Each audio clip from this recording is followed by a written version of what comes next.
Okay, friends, I welcome again to another live stream session, and this is the live stream session for on demonstration of how to fill the motivation letter, the last document that the Swedish Institute just uploaded for the scholarship. And so right now, all the documents you need for scholarship application are presently available on the scholarship website. So in this video, I'll just do a demonstration of how to fill the motivation letter, which is one very important part of your application for the scholarship. And to remind you all again that the scholarship application will be from February 4 to February 14, which means that you have about 11 days to make your application. Just 11 days. What does that mean? It means you should already have your documents ready, at least by the beginning of the application, by February 4. All your documents will be ready to be submitted, because close to the end, usually from what I've seen in the past years, usually close to the end of the application period for the scholarship, um, the the scholarship website is usually overwhelmed, and there could be some disruptions. So if you don't want to get caught up in those disruptions, those last minute disruptions, it's our advice to submit your application as early as possible. And you don't know, past week, January 15, was the deadline to select master's programs on the university admissions website. Now, if you have not selected any program by January 15, trust me, there's no point applying for a scholarship. I mean, yes, because if you don't get admitted, you don't get the scholarship. So that's how it works.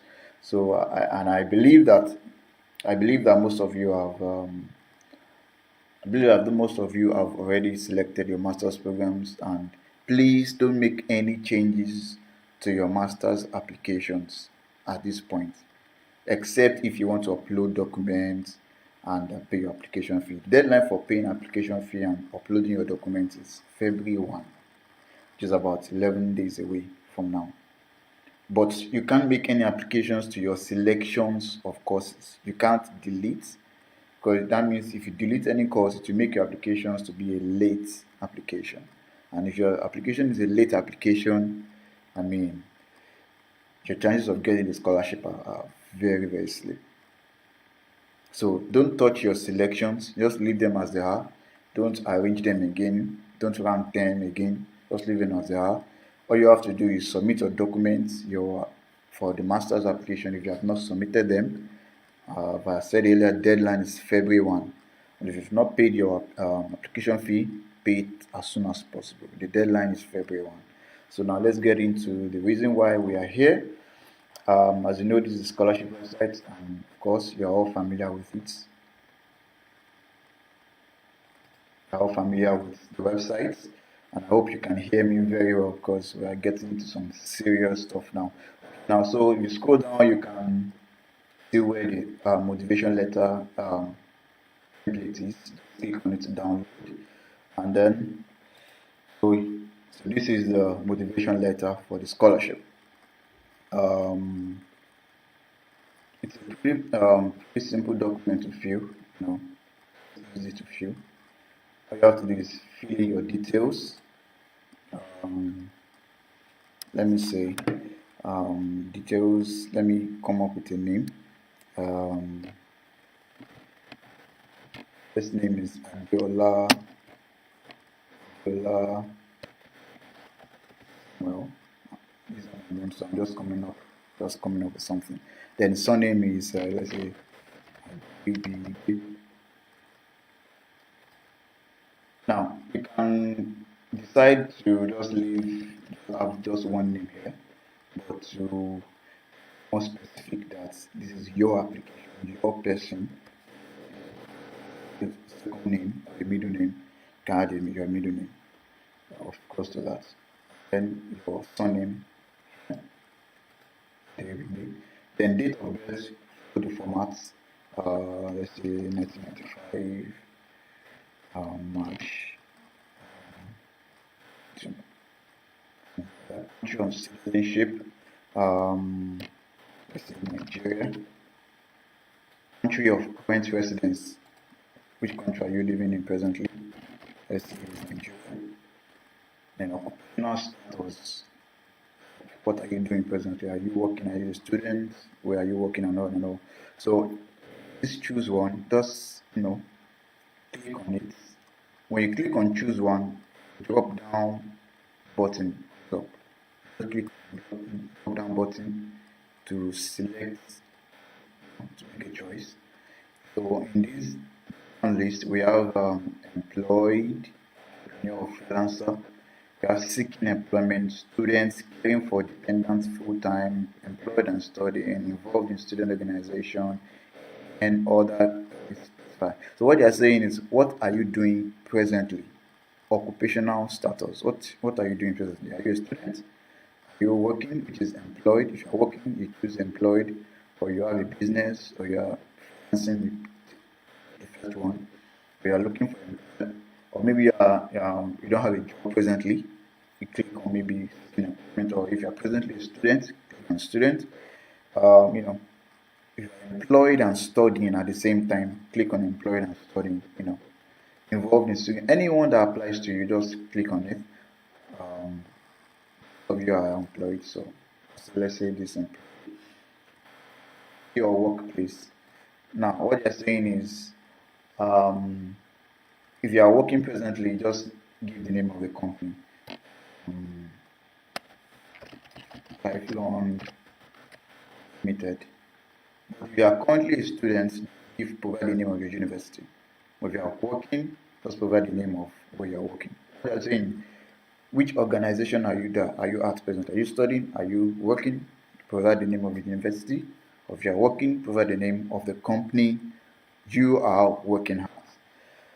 Okay. Then the next one is about your application number at university admissions. I know most of you already know your application number at the university admissions website. It's at the top left corner, of your application page on university admissions. And there's something that says students only applying for studies at Stockholm School of Economics must use the number 00000. So if you are studying at Stockholm, if you are applying to study at Stockholm School of Economics, put in 0000000. But if you are applying, students only applying for studies at Stockholm School of Economics, your only application is at Stockholm School of Economics, just put in 0000000. But I think, I'm not sure, but I think most of you have applications, do not have applications at Stockholm School of Economics. I believe most of you have normal application number. And what I've seen, the application number is usually like this, like this. How many? I think is it eight digits or so. Find if you don't know your application number at university admissions, just go to the website, go to the top left corner and just choose it. This next section is, you can close the copy of your passport with your CV. If maybe you have not yet completed your CV or not, let's say you have not yet completed it, of course you should put yes here. Click on it, choose one, drop down menu comes up. You put no one will click no, because of course required to attach a copy, to enclose a copy of your passport with your CV as the last page of your CV. So of course I believe everyone should click on yes in this section. Alright, so before we go into let me see if we are following.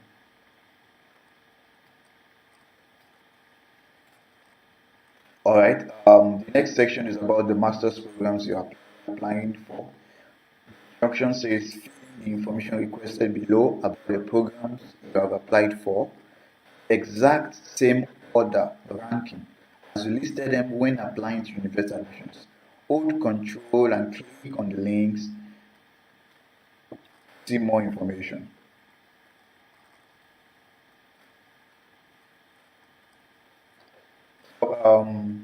If you are not sure of the master's programs you applied for at university admissions, you are not sure of how you rank them, just go check now, and to be sure that you are filling it correctly. So what they are saying is fill this section with your choices, your selections of master's programs at university admissions from the first to the fourth one, in the order that you rank them. For example, let's say your ranking, one, you put in the application code here, something like this is the application code. Just go to your application, you find the application code of the program you applied for. Make sure you copy the correct application code and the name of the master's program. Make sure it is correct, and it is exactly what you find in the online application page at university admissions.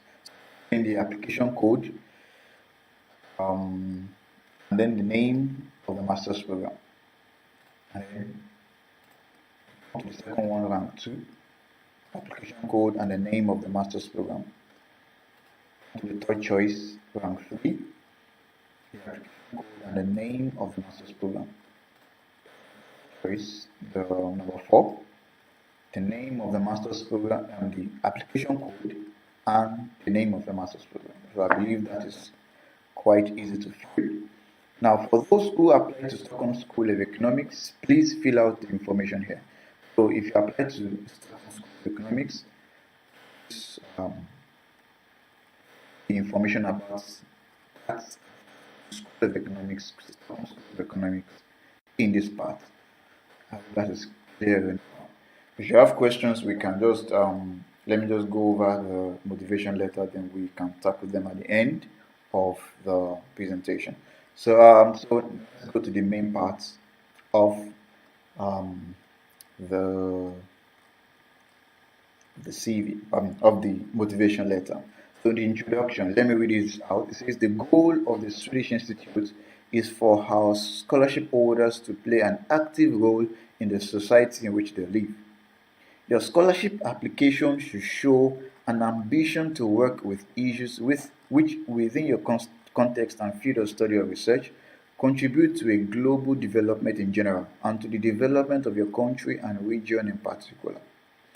The Swedish Institute is looking for applicants who display both intellectual ability and leadership skills with the prospect of becoming global leaders in their chosen fields.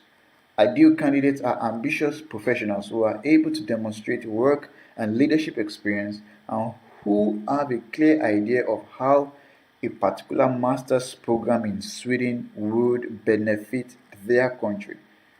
Your answers below, please explain how you qualify for a scholarship to Sweden. You should not repeat information already stated in your CV, but elaborate and expand on your achievements, the driving forces in your life, and things that inspire you. Now, that part that says you should not repeat information already stated in your CV, it means don't give the same thing. Now, what they're saying is don't say exactly the same thing you say in your CV. Don't put it in your motivation letter. So what's the point of the motivation letter if what you wrote, the exact wordings, the exact sentences is the same thing as what you've written in your CV? So what's the point of the motivation letter? Now what they're saying is, even though you wrote about your experiences in your CV, in your motivation letter, expand on those experiences.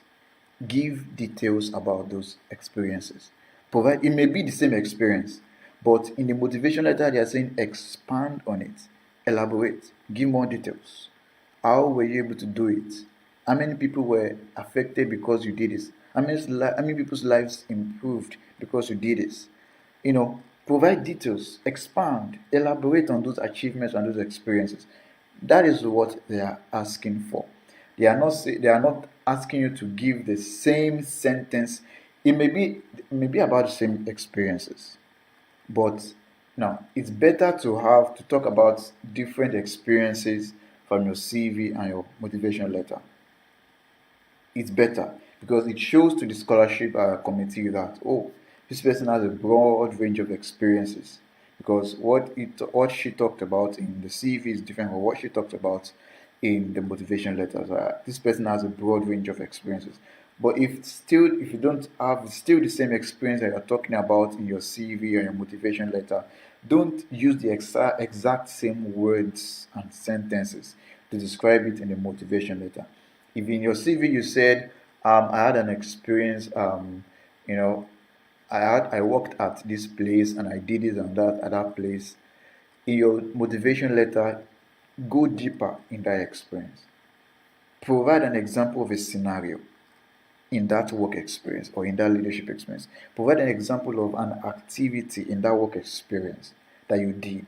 Then you provide details of how many people were involved in that activity, what was your role in that activity, and what was the result of that activity. Provide details, provide numbers. Now, let's go into the questions. Now, this is quite different from previous years because this year they are only two major questions. For previous years, about maybe they ask about 4 or 5 questions, but here they're asking about 2 questions. And it's very important you pay attention to what they're asking for so that you give them exactly what they're asking for, so that you won't be providing them answers that are below their expectations. You provide them answers that meet what they are asking for. Let me confirm that following.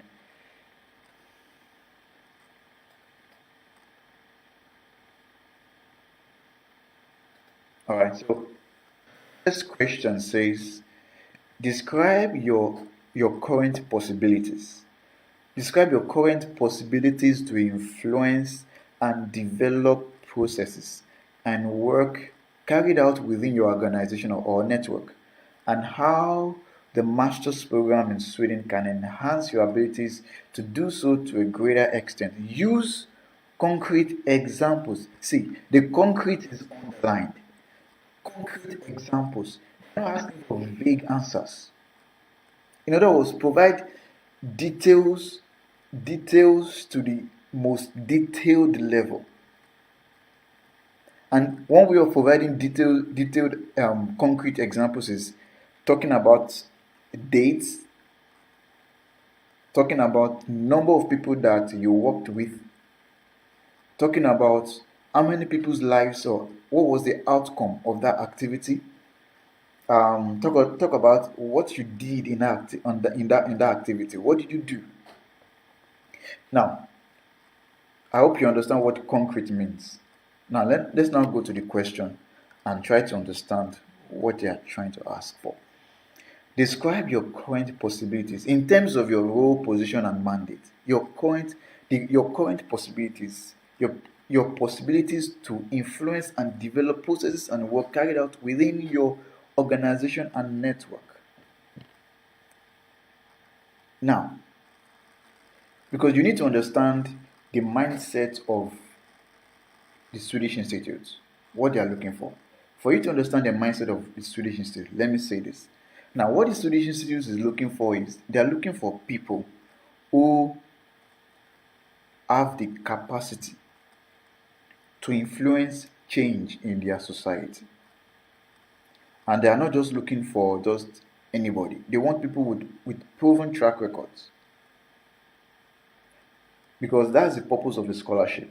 The scholarship is to give people the opportunity to come study in Sweden, majorly people from the developing world, to come to study in Sweden, get exposed to Swedish superb education and gain skills, then go back to your country and influence development in your society, in your country. So what they want to do is they want to know your influence in your current place of work. Now, make sure you understand that they're asking for your abilities, current, not past work experience, your current work experience. What are you doing presently? So that's what they're asking for. What are you doing presently? Whether you are working or you are in a network or you are doing civil society engagement, what are you doing presently? And how are you able to influence? How have you been able to influence? Like, what are your possibilities? What is your role to influence the working processes in that organization or network. Now, what you're asking for is in terms of your role and your position, how possible are you to influence um, work processes? So, normally, what they're asking for here is leadership capability, your leadership role. Like, how do I put it more clearly? In your current position, in your current role, is it possible for you to influence, to bring about changes in your company or in your organization? That's what they're asking for, or in the network, or in the association that you're with. With your current position, your current title, your role, and your mandate in that organization or network, can you influence how the company works? Can you influence changes in your company or in your organization, your network? Can you influence? Can you develop work process? What describe your your current work condition, your current work role, your position? Now, let me give you an example. Let's say in providing a let's say I really work as a research scientist at the University of Lagos, research assistant. I presently work as a research assistant. I presently work as a research associate at University of Lagos. Um, then you start talking about in your work as a research assistant at the University of Lagos.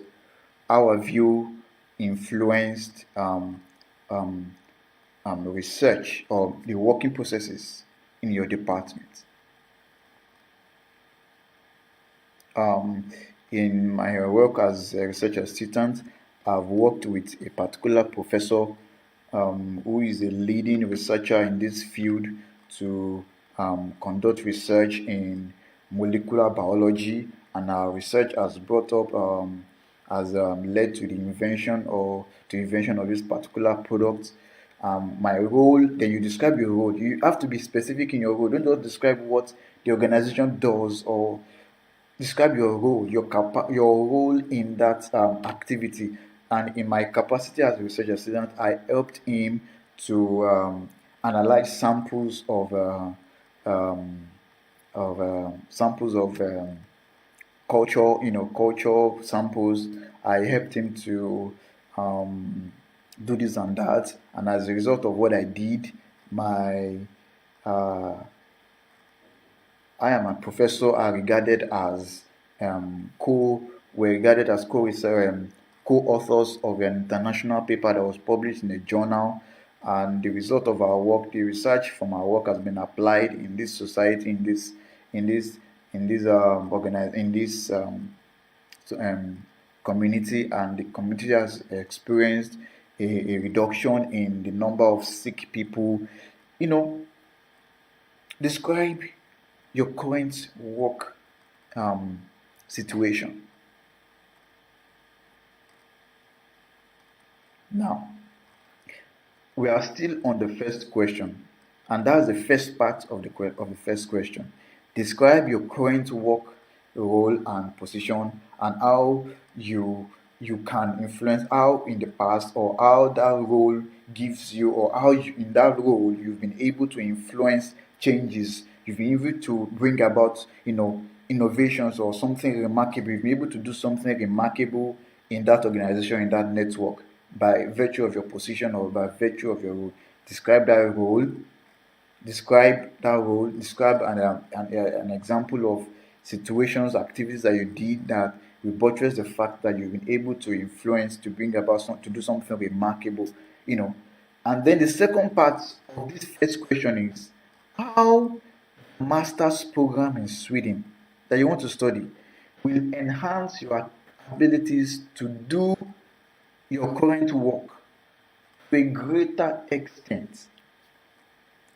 Now, the first part of this question, you've talked about your current role, you've talked about how you've been able to um, bring about, do some remarkable things in that role, how you've been able to influence people, how you've been able to lead people, how you've been able to lead projects in that role and position to bring about changes in your society or in that organization.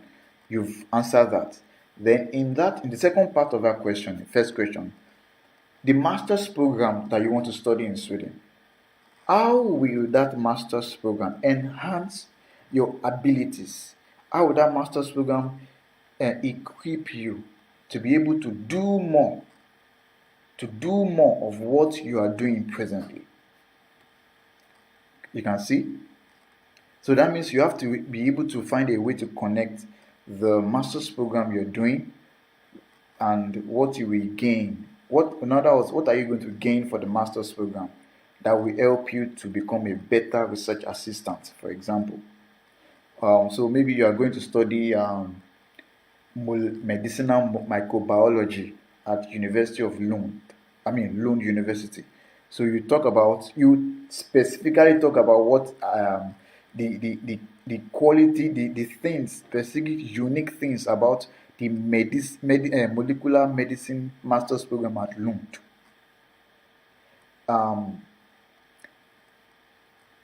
For example, you talk about maybe the university, the master's program has a Nobel laureate in medicine or Nobel laureate in chemistry that you're going to learn from.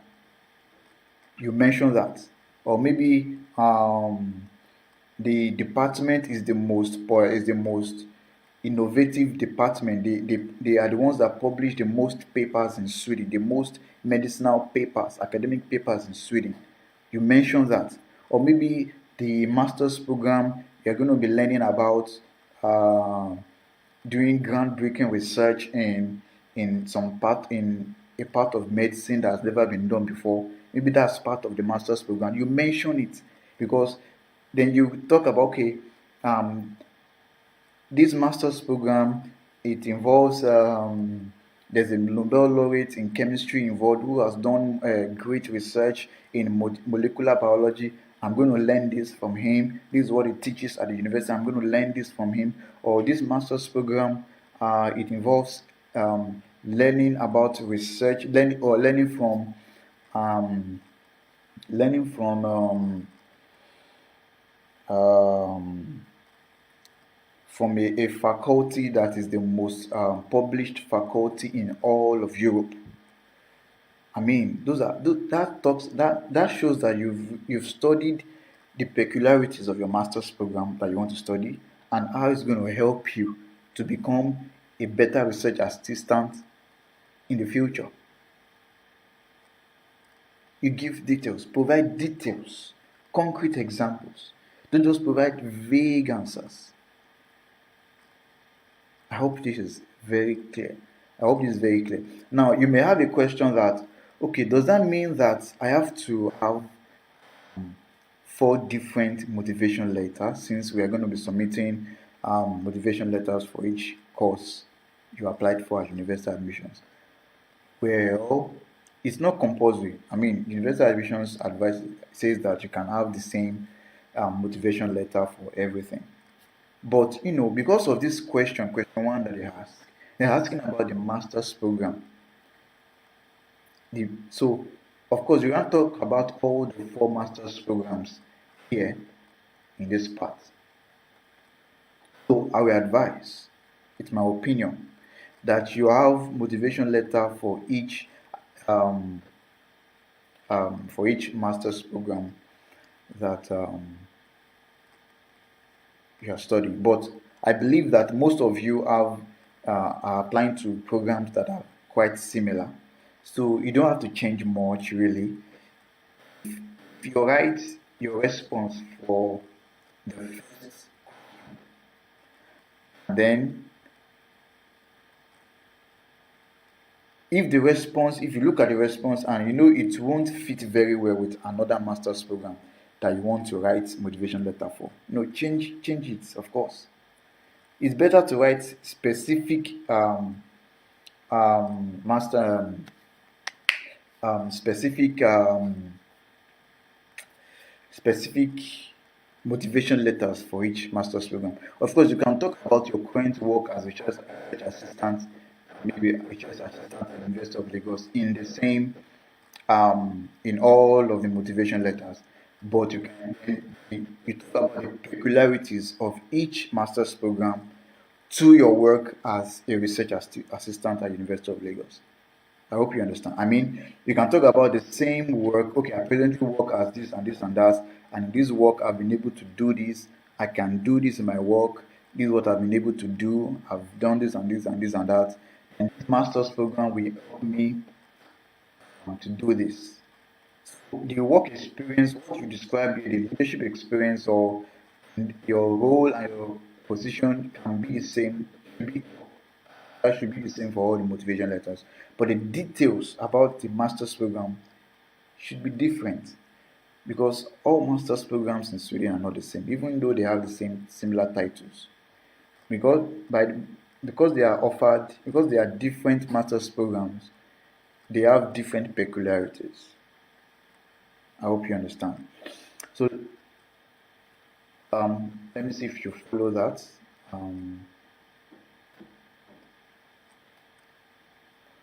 Let's move to the second question. And of course, there's a maximum of 1,000 characters for the first question. And if you are trying to figure out how to calculate characters, go to Google and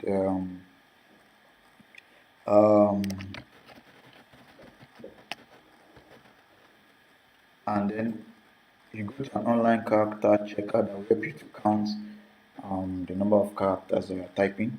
And of course, when they talk about characters, they mean every letter, every full stop, every period, every comma, every semicolon counts, every space counts, letter counts.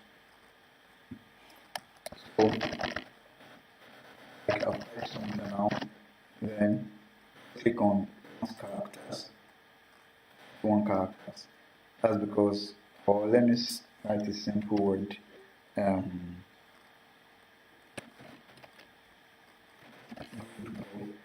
Good boy has how many characters? 1, 2, 3, 4, 5, 6, 7, 8. Because of this space between good and boy.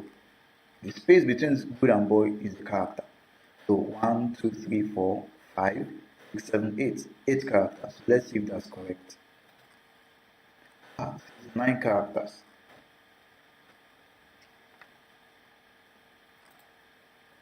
One, two, three, 4, 5, 6, 7. I guess it's counting the character after good boy. Of course. Characters. So it's 8 characters. 1, 2, 3, 4, 5, 6, 7, 8. 8 characters. So you can use this line to check the number of characters that you are typing. Let's go back to the second question. The second question also has 2 parts. Now listen very well. It says, have you engaged in any activity which contributed to social development, civic engagement, economic development, or policy making in a developing country or region? If so, please elaborate with regards to the activity and your role in the activity, or the activity and your role in the activity. Number 2, the outcome and concrete data, statistic supporting the outcome or the expected outcome if the activity is still ongoing, and your specific contribution in the outcome. See, the Swedish Institute is doing all it can to help you prepare your motivation letter in the best way. Because if you see most motivation letters, they don't have all these hints.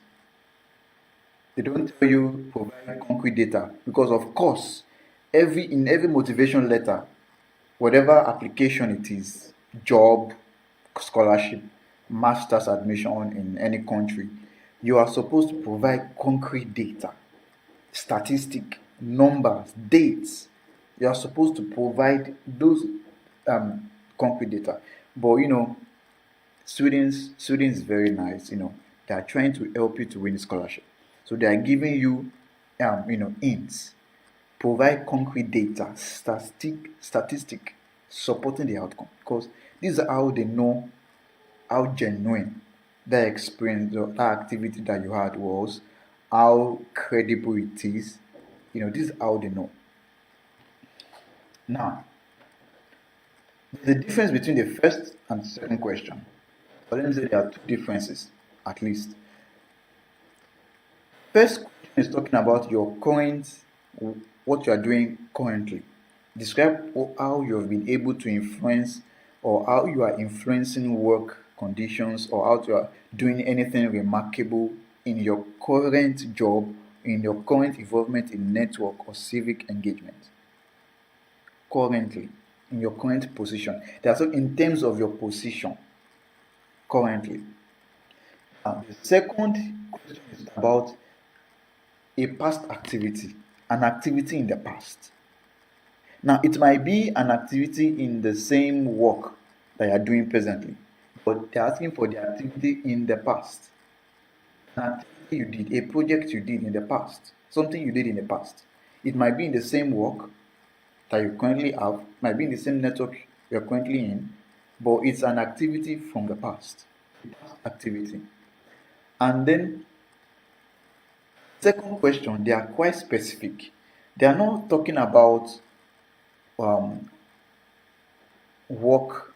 Um, they are not really talking about work experience. They are talking about your network, your involvement in civic societies, your involvement in social development activities that improve, that do not necessarily mean that you earn money doing it, but you did it because you love development in your country.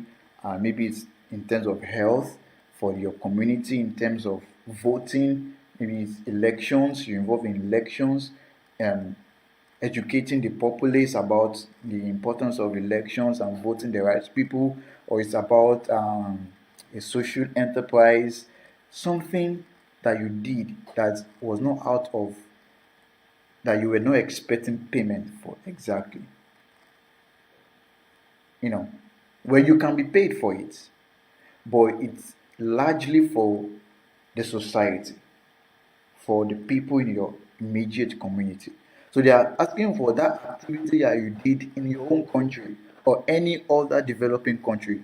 I guess most of you guys are applying from a developing country. So they're asking for an activity you did in the past that has helped, social development or civic development or economic development in a developing country. Or maybe you started a business, you started a company. That's economic development. Yours. That's economic development. You helped, as I said earlier, elections, civic engagement, educating the people about the right and wrong things to do in the society and all like that. Social development. Maybe you were involved in road safety related stuff, or maybe you were even involved in policy making, which is a very important, work, some civil society work to do, policy making, to be involved in lobbying the National Assembly or the State Assembly to, like, for example, one activity that some guys in my country, Nigeria, did was a law called not too young to run, not too young to run bill. It's a kind of a bill that young people in my country were lobbying and canvassing for the National Assembly to pass, to be able to allow younger people in the country to run for office. So so they were lobbying, they were campaigning. They were campaigning for the bill to be passed in the National Assembly to become law and everything. So that's the involvement in policy making, lobbying for the National Assembly to pass a national healthcare law. That is very important, a very important civil society work to do. So it's not only about policy making, it's about civic engagement, it's about social development, it's about starting a business, creating jobs that are helping the society for people and all. So they are talking about any of these activities that you did in the past. Describe, now, let's go to the first part of that question. Describe that activity and your role in that activity. Provide specifics. For example, in May 2002, I joined the poverty must die network to um, to empower women in the society. My role in that activity was I was involved in I helped um to sign up 2 women or 3 women or 10 women. Like I encouraged, I provided empowerment for 10 women through that poverty must die initiative. You must describe the activity and your role in the activity and provide dates also. 20 people were involved in that project with me. We started the project in May 2002, and throughout the project, this is what we've been doing, this is what we are doing in the project. We gather people for summit, we gather poor women in rural societies for summits, for conferences, or we take we visit professional hairdressing or haircut professionals. We took them to this rural community. We gathered the women of the society together for a women empowerment program or a young youth empowerment program, and then 22 youths, 22 women, 18 women, 1,000 women, 2,300 women were trained through our initiative from May 2002 to May 2003, and this and this that happened. Then you talk about your role in that activity. In that activity, I was the it's not compulsory you have a position. You can be, I helped, I encouraged 2 young women who were skeptical of the initiative. In the beginning, I encouraged them to join, and after the program, 2 of them got empowered, and they are now feeding their family very well. You can see how easy that is. It's about providing details about the activity that has led to social involvement that you're involved in, has led to social involvement, to development, civic engagement, or economic development, and then your role is important. It's not enough for you to describe the activity in general, what that activity was, but your role in that activity is very important. Even if you had a little role, I'm sure there's a way for you to look deeply into those roles that you had that will give someone the impression that yes, this person was really involved in this and then did a good job in it. I'm not asking you to lie. That is wrong. Don't provide dishonest answers or dishonest essays. Give concrete details. Give true details. Some of us, we kind of underestimate some of our past activities or our roles in organization. Maybe because we didn't have any position, so we underestimate what we did. You did a lot. You talked to that woman who was skeptical about it, and she got encouraged, she joined, and she's able to feed her family today. That is big. It's not compulsory you have a position. You signed up 28 people to this program, or you taught 28 people to pass their exams very well. You provided coaching for people to do this.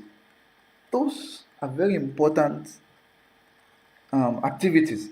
It's not compulsory you had a position, but you did something in that activity. You did something. Mention the activity. Mention the dates. How many people were involved with you? Did you lead anyone? Were people under supervision? You know, how many people joined your initiative? How many people benefited? Now, the second part, I'm already going to the second part.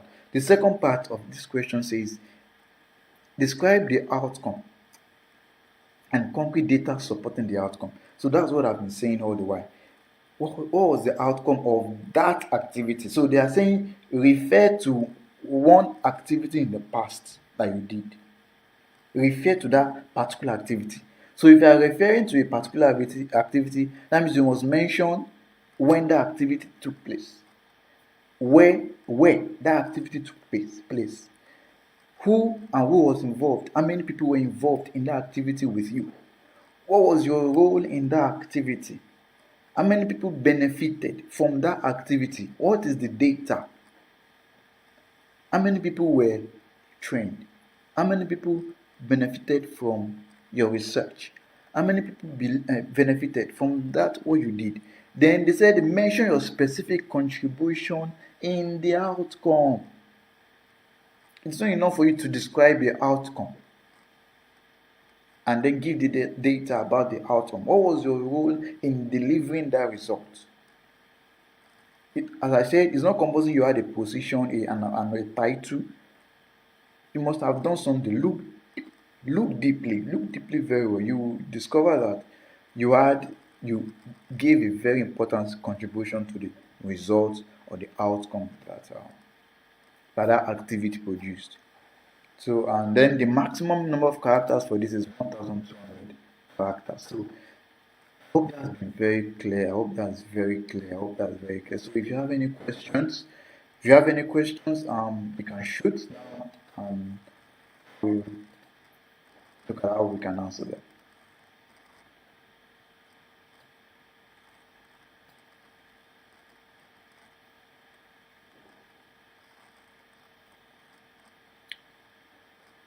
Okay. The first question says, should masters in be included in the name of the program? Of course, the Swedish Institute Scholarship for Global Professionals is for masters, so I don't think it's compulsory. Just provide the name that you see in your online application, the name that you see. Sometimes some master's programs have international masters in molecular biology. Just pick that name, international masters in molecular biology, and put it there. Or maybe MSc in mechanical engineering. Just put in MSc, just write in there MSc in mechanical engineering. Whatever you see on your online application page, put it in that section. Yeah. Then if you have more than one example, should you use numbers or spaces to show that they are different? Of course, yeah, you can use numbers. You can number those experiences.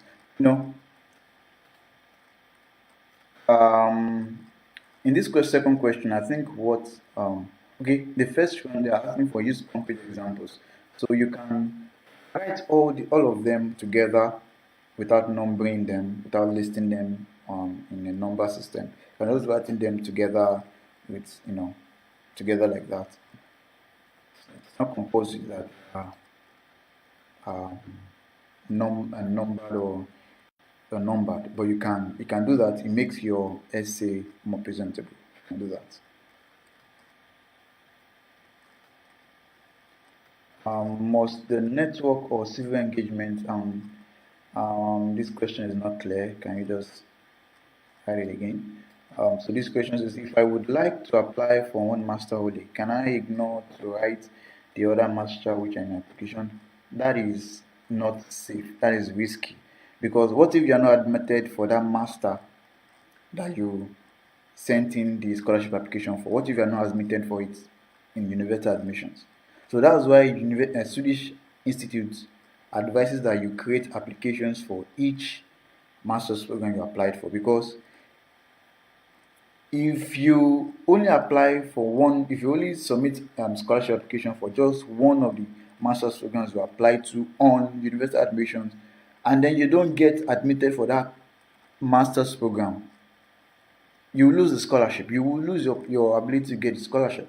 So it's safer to to provide scholarship application for all the master's programs that you applied for on university admissions. That's safer.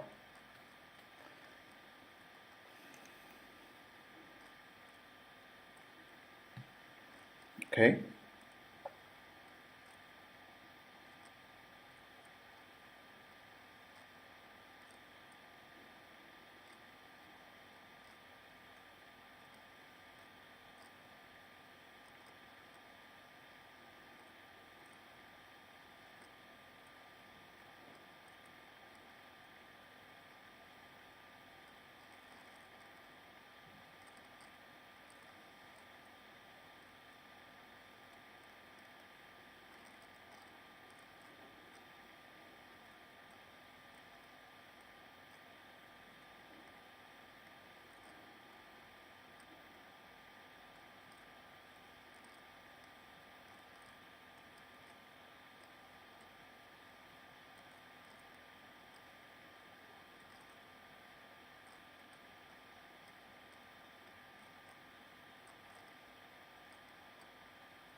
Should your activity or project in the network or CSO be necessarily be in line with your professional background or the master's program you're interested in? No, it doesn't have to. The activity doesn't.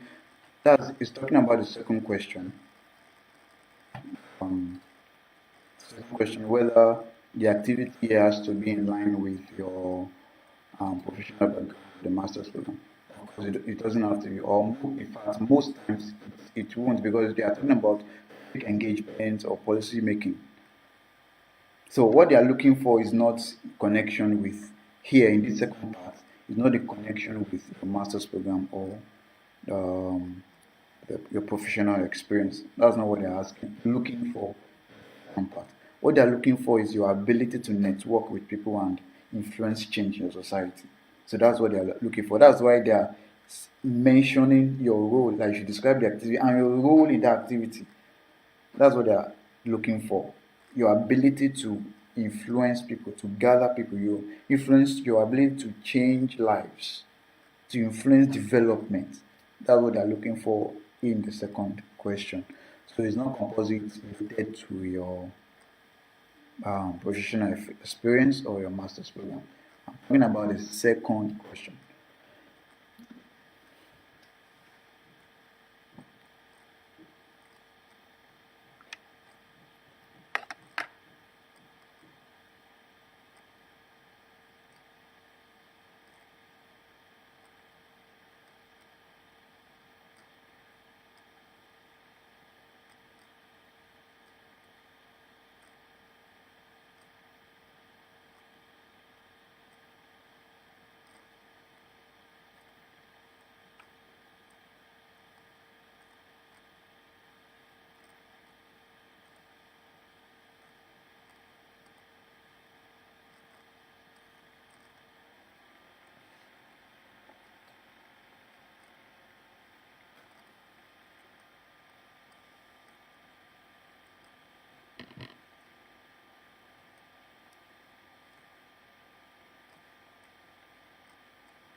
But I think I'm not sure, but I think most of you have application.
Um, Another question: should I still use the professional background since we work on policy making area? In the second question, no, no, no, no, no, no, no, no, no, no, no, no, no, no, no. See, don't talk about the same thing in the first question and the second question. I mean, no, don't.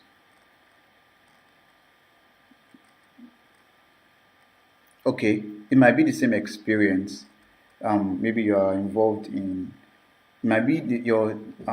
What I'm saying is, you are working as a senior policy maker at this organization, and then you here in the first question you talk about your current role in that company and how you've been able to influence changes in the past, what your company does, and what you do in that organization or in that network, basically, with concrete examples. Now, in the second question, you can now describe a past activity or past project, giving details in that senior policy making role, an activity in the past, giving details of those tasks and your role in that activity, a particular activity in the past. So I hope my answer is clear. What I'm saying is, the question is, should I still use the professional background since we work on policy making area in second question? Yes, you can, but don't talk about the same things in two questions. Don't talk about. You can use the same. Um, you work as a, for example, senior government policy manager or in the company, and then your first question you talk about your policy manager work and how you've been able to do remarkable stuffs in um, in your work. Provide one or two examples of how you've been able to do stuff that have changed society in your work or change your organization or how your organization works. And then the second question talk about a past activity different from the examples you give in this first question. The past activity maybe from the same work. A past activity from the same, it can be from the same work or from some different work or from some different network, but it doesn't have to, it should not be the same activity as the first one. I mean, hope that is clear.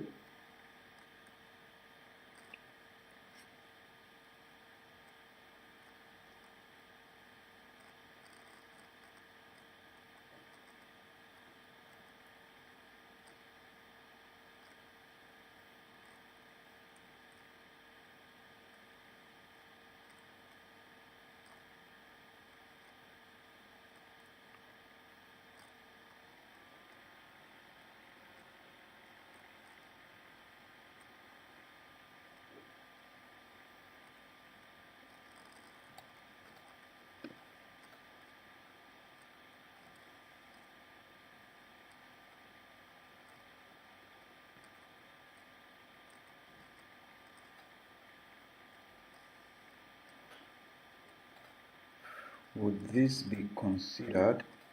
You have an idea or project which will bring about a particular desired change in society or community. You are not necessarily part of any networks, organization, or CSO by then. However, you managed to mobilize people and like mind to support this project and was executed successfully. All throughout, you aren't a member of any CSO as I mentioned earlier. Can this be tendered as an example? Yes, of course. They are not necessarily asking you to be a member of a CSO or a network for you to be able to answer the question. They are talking about an activity. Engage in any activity. Doesn't have to be from your place of work, doesn't have to be from being a member of a network or a CSO, but have you been involved in any activity that contributed to social development, civic engagement? Just mention it. You know, so it's not compulsory it's from being a member of a CSO or a network. Yeah, of course you can do this.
So, any more questions?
With regards to the first question, how does an individual who is unemployed at time of filling the motivation letter but has a solid previous work experience or network experience, is it okay to mention the previous experiences they asked about current possibilities? Um,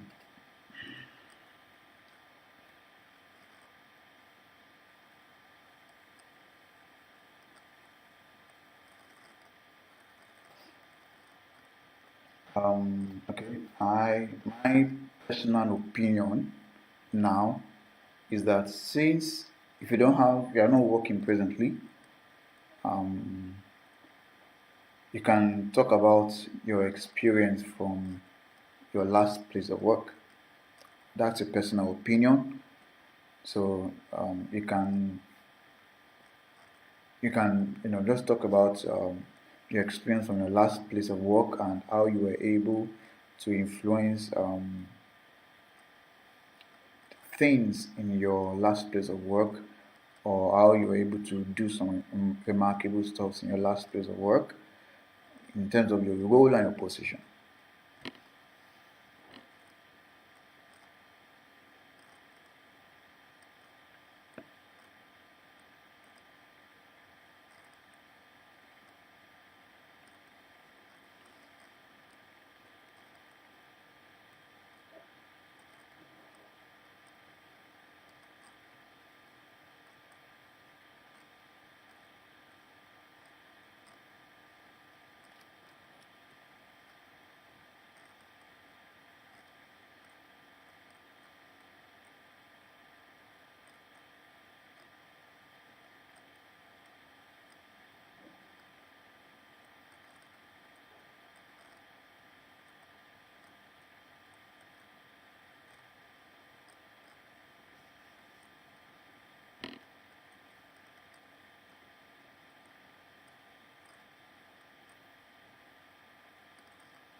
Any more questions? Okay, I'll entertain two more questions, then we will close for now. The video will be available for you later to go through.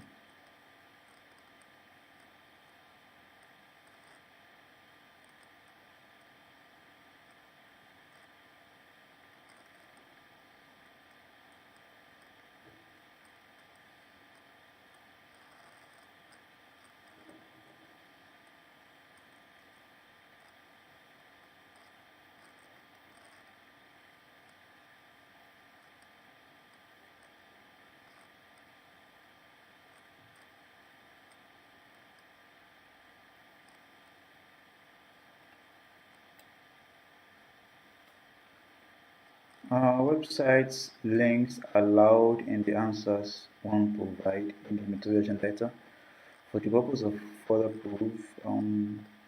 Well, when I was writing my own motivation letter, some how many years ago? It was in 2017, yeah, or 2 years ago, yeah.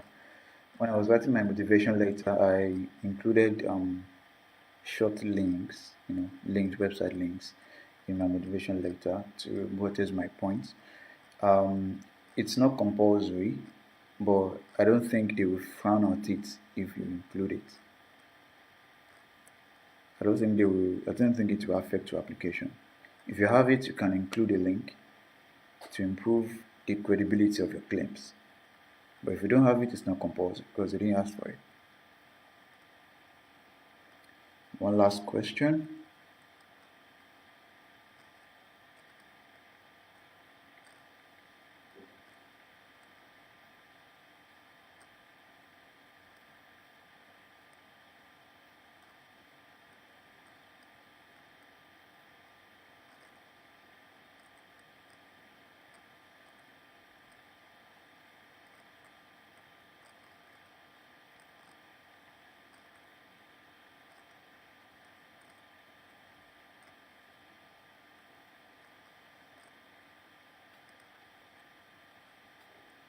So how do after everything? Okay, yeah, you save it as PDF. Okay, wait, yeah, thanks for reminding me. All right, so in terms of saving as after everything, your responses and everything. So all you have to do is you can just save this as PDF, and this is how to save in Word. Um, Go to File, Save As, Save As. You know, and when you come here to where you have to save as, look at this second. The first box says the file name. Go down. The first box is file name. Is where the file name is, where you can change the file to what you want. A motivation letter dash dash dash.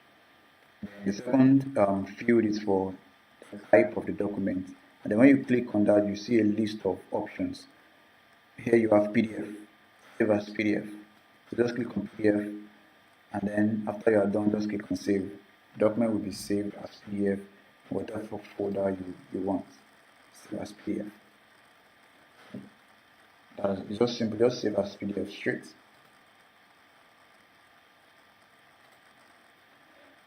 Okay. I hope we've been able to tackle most of your questions. And if you have other questions, we have the WhatsApp group to talk more about the questions that you might have. So thanks for joining me on this live stream. See you guys later on February 4 or 5 when the application portal opens. Goodbye.